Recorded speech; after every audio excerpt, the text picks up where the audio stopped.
ദേശസുരക്ഷയ്ക്ക് കടുത്ത ഭീഷണിയെന്ന് ആരോപിച്ച് 12 രാജ്യങ്ങളിൽ നിന്നുള്ള പൗരന്മാർക്ക് യുഎസിൽ പ്രസിഡന്റ് ഡൊണാൾഡ് ട്രംപ് സമ്പൂർണ്ണ പ്രവേശന വിലക്ക് ഏർപ്പെടുത്തി. ഇതു സംബന്ധിച്ച ഉത്തരവിൽ ബുധനാഴ്ച രാത്രി അദ്ദേഹം ഒപ്പുവെച്ചു.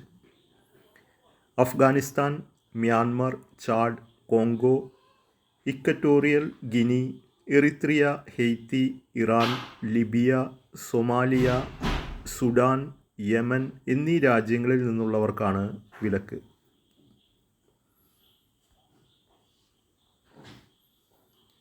യുദ്ധവിമാനമായ റഫേലിൻ്റെ പ്രധാന ഘടകങ്ങൾ ഇന്ത്യയിൽ നിർമ്മിക്കാൻ ഫ്രഞ്ച് കമ്പനിയായ ദാസോ ഏവിയേഷനും ടാറ്റ ഗ്രൂപ്പും കരാർ ഒപ്പിട്ടു.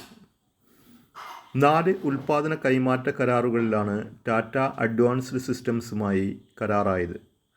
ഹൈദരാബാദിലാകും അത്യാധുനിക ഫാക്ടറി നിർമ്മിക്കുക. റഫാലിൻ്റെ ബോഡിയായ ഫ്യൂസലേജ് നിർമ്മാണത്തിനാണ് കരാർ. നിലവിൽ ഇന്ത്യൻ വ്യോമസേന 36 റഫാൽ യുദ്ധവിമാനങ്ങൾ ഉപയോഗിക്കുന്നുണ്ട്. ഇതിനൊപ്പം നാവികസേനയ്ക്കായി 26 റഫാൽ MV വിമാനങ്ങളും വാങ്ങുന്നുണ്ട്.